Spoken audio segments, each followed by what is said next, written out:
جو باتیں واقعتاً خدا کی نازل کی ہوئی وحی میں سے، کتابوں میں سے ابھی بھی موجود ہیں، کچھ نہ کچھ الفاظ، کچھ نہ کچھ چیزیں، قرآن پاک ان کی تصدیق کرتا ہے۔ مثلا رجم کا مسئلہ ہے، نبی کریم صلی اللہ علیہ وسلم کے پاس ایک یہودی مرد اور عورت نے زنا کیا، ان کو لایا گیا، احادیث میں یہ واقعہ موجود ہے، مسلم، ابو داؤد، بخاری میں۔ اور تو قرآن پاک میں اللہ تعالیٰ سورہ المائدہ میں فرماتے ہیں وَكَيْفَ يُحَكِّمُونَ وَعِندَهُمُ التَّوْرَاةُ فِيهَا حُكْمُ اللَّهِ، اور آگے فرمایا إِنَّا أَنزَلْنَا التَّوْرَاةَ فِيهَا هُدًى وَنُورٌ، ان کے پاس تورات ہے، اس میں اللہ کا حکم ہے۔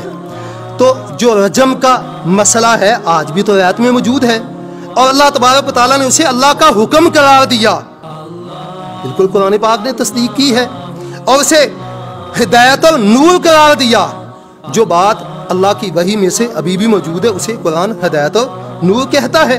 نبی کریم صلی اللہ علیہ وسلم کے پاس جب یہ مسئلہ آیا تو انہوں نے انکار کر دیا تورات کے اندر رجم کے ہونے کا۔ آپ نے فرمایا، صحیح مسلم حدیث ہے، فَاتُوا بِالتَّوْرَاةِ إِن كُنتُمْ صَادِقِينَ، اگر سچے ہو لاؤ تورات کو۔ اور جب وہ تورات لائے تو آپ صلی اللہ علیہ وسلم نے اپنی حدیث سے تکیہ نکال کے اس کے اوپر تورات کو رکھا، آپ نے عزت کی، جو اللہ کا حکم تھا آپ نے اس کی عزت کی، احترام کیا۔ آج بھی ہم یہ احترام کرتے ہیں جو اللہ کی آیتوں میں سے، وحی میں سے آج بھی موجود، ہم اس کا احترام کرتے ہیں۔ فرما آمنت بک وبمن انزلک، میں تجھ پر بھی ایمان لایا اس ذات پر بھی جس نے تجھے نازل کیا۔ اس وقت یہودی موجود تھے آپ کے سامنے، آپ نے ان کے سامنے یہ بات کہی، انہوں نے قطعاً یہ بات نہیں کہی کہ نہیں جی یہ تو اللہ نے نازل نہیں کی، آپ کیوں کہتے ہیں اللہ نے نازل کی؟ لیکن مسیحی کہتے ہیں کہ نہیں جی یہ ہاتھوں کی تصنیف ہے، انہوں نے بات نہیں کی، اعتراض نہیں کیا۔ اور اسی طرح جب آپ نے اس سے کہا نشہدک باللہ الذی انزل التوراۃ علی موسیٰ، میں تجھے اس اللہ کا واسطہ دے کر پوچھتا ہوں جس نے موسیٰ پر تورات کو نازل کیا، صحیح حقیقت بتا اس میں کیا ہے حکم اللہ کا؟ کسی نے کوئی اعتراض نہیں کیا۔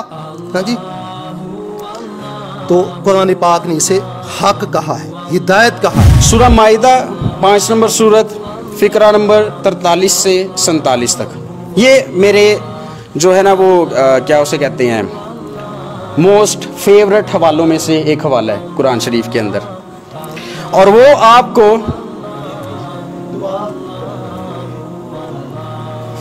سورہ مائدہ 5 نمبر سورت 43 سے 47 نمبر اس کے جو فقرہ ہے، اور وہ آپ کو کس طرح حکم یعنی کہ منصف بنائیں گے، حالانکہ ان کے پاس توریت ہے جس میں اللہ کا حکم موجود ہے۔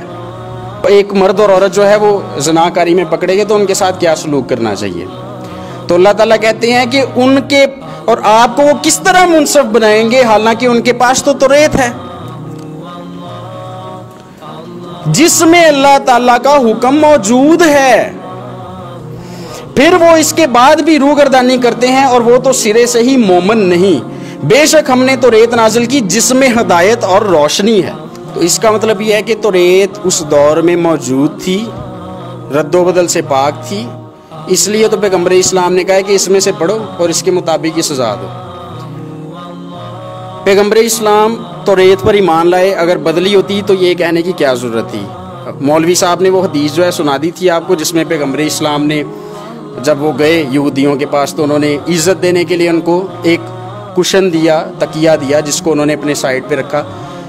جب توریت لائی گئی تو انہوں نے اس توریت کو اس کشن کے اوپر یا تکیے کے اوپر رکھا اور اٹھا کر کہا کہ میں اس پر بھی ایمان رکھتا ہوں اور جس نے اس کو نازل کیا اس کے اوپر بھی۔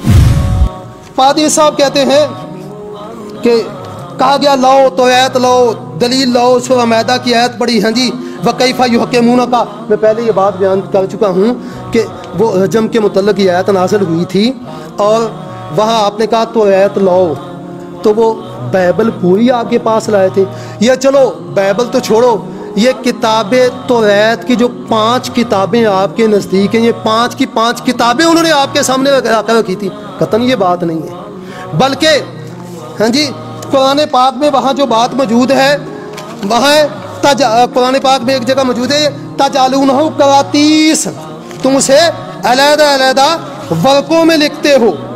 سورہ انعام کے اندر فرمایا تجعلونہ قراطیس، تم اسے علیحدہ علیحدہ ورقوں پہ لکھتے ہو، علیحدہ علیحدہ ورقوں پہ لکھا جاتا تھا۔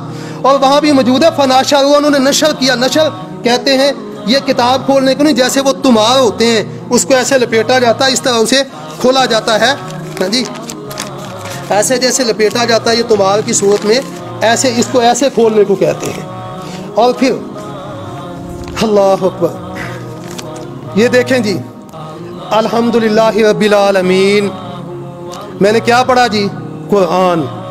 یہ ورق پہ کیا لکھا ہوا ہے؟ قرآن۔ قرآن لکھا ہوا ہے نا، میں نے قرآن پڑھا ہے۔ اب یہ سارا قرآن ہے، ایک آیت ہے، ایک آیت ہے، تو جز پر بھی کل کا لفظ بول لیا جاتا ہے۔ اسی طرح وہ جس کے اوپر رجم کا حکم لکھا ہوا تھا وہ ورقہ لائے تھے، یا چلو اس کے آگے پیچھے اور بھی توریت کی بعض باتیں لکھی ہوں گی، تو اس کو کہا گیا توریت۔ یہ مکمل 5 کتابیں لائے تھے، بادی صاحب آپ دکھا دیں، وہ آپ کے سامنے لا کر رکھی گئی تھی۔ یہ تو قطعاً یہ بات موجود نہیں ہے۔